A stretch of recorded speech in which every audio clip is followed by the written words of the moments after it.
আসসালামু আলাইকুম, আশা করছি অনেক ভালো আছেন। সো আসলে যে বিষয়টা ঘটছে সেটা হচ্ছে যে আমি আপনার যে জিম করছে, জিম করার পরে 2 দিন হলো আজকে তো এখন আমি সিঁড়ি দিয়ে নামবো। আমি ভাবছি এখন আমি 6 তলাতে আছি, সরি 4 তলাতে আছি। এখন আমি সিঁড়ি দিয়ে জাস্ট নামবো, উঠবো না, নামবো। এই নামতে গিয়ে আমি দেখতেছি যে আমার এত ব্যথা লাগতেছে, মানে সেটা কল্পনার বাইরে। অবশ্য জিম ট্রেনার আমাকে বলে দিচ্ছিল যে আসলে এই কষ্টগুলো সহ্য করতে হবে, আদারওয়াইজ আসলে কোনো কিছু পসিবল। ঠিক আছে, সো আমি ট্রাই করছি আসলে কষ্টগুলো সহ্য করার। যাই হোক, এটা বড় কথা না। বড় কথা হচ্ছে যে আপনাদের প্রকৃতি কাদের কাদের ভালো লাগে। আমি হয়তো বা সব কিছু ক্যাম্পাসেই শ্যুট করতেছি বা ভিডিও বানাচ্ছি আপনাদের জন্য। তো আসলে প্রকৃতি কাদের কাদের ভালো লাগে, প্রকৃতি প্রেমী হয় না এটা, এরকম মানুষ খুবই কম পাওয়া যায়, রাইট? সো প্রকৃতি দেখেন, আমাদের ক্যাম্পাসে কিন্তু সুন্দর একটা গাছ আছে, রাইট? এবং ওপাশে অনেক সুন্দর, ওই সাইডে নদী আছে, আই ডোন্ট নো যে এটার নাম, যদি আমার জানা উচিত ছিল, bye bye forget it.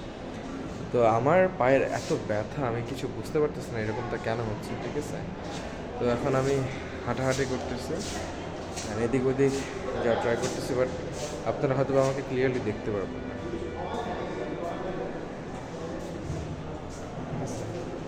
By the way, I am extremely sorry যে আসলে পাশে ল্যাব রুম, ল্যাবে আসলে ক্লাস চলতেছে।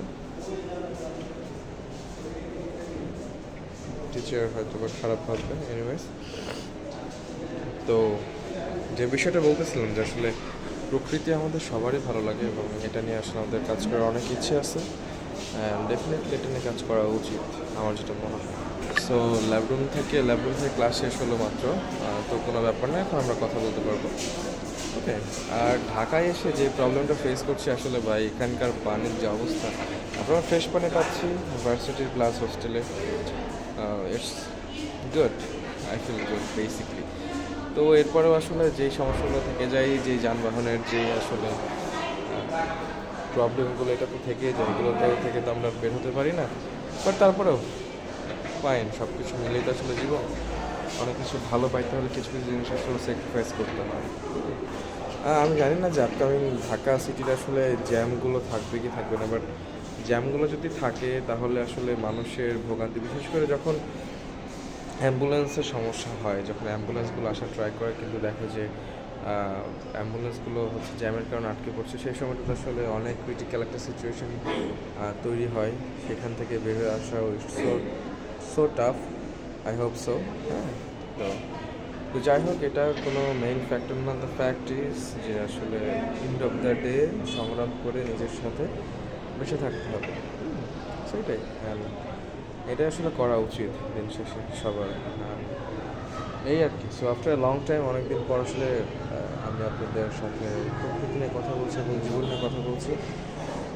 এগুলো নিয়ে আসলে অনেকে অনেক রকম কথা বলে, কিন্তু আসলে মোটিভেশনাল যে ভিডিওগুলো আমি আপনার বা আমরা দেখি, সেগুলো আসলে দিন শেষে 5-10 মিনিটের জন্য আমাদের নিজেদেরকে মোটিভেট করে, বাট লং টার্মের জন্য it's depend on your mood, ঠিক আছে, ইউর মাইন্ড। সো এটা আসলে অনেক ফ্যাক্ট করে।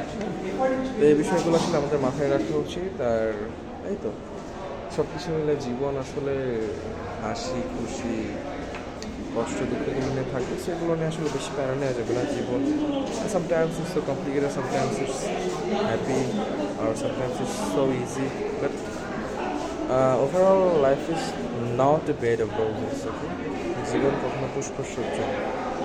জীবন খুবই কঠিন, খুব পরিশ্রম, অনেক সংগ্রামের একটা জীবন।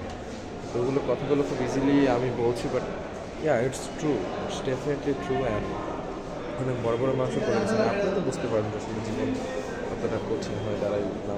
সো এই আর কি।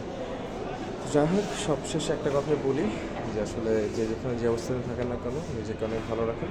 আমি প্রত্যেকটা ভিডিওতে যেটা বলে শেষ করি, আমি আজকেও সেম কথাটাই বলবো যে দিন শেষে আপনি চেষ্টা করবেন আপনার পরিবারকে নিয়ে ভালো থাকা। আসলে আমরা যারা দূরে থাকি তারা আসলে জানি যে পরিবার জিনিসটা আসলে কী।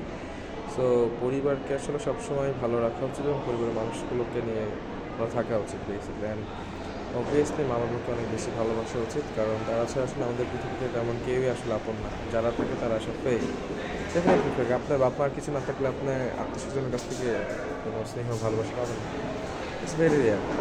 যাই হোক, লাইফ ইজ কী বলা ওটাকে, বাস্তববাদী, ঠিক আছে।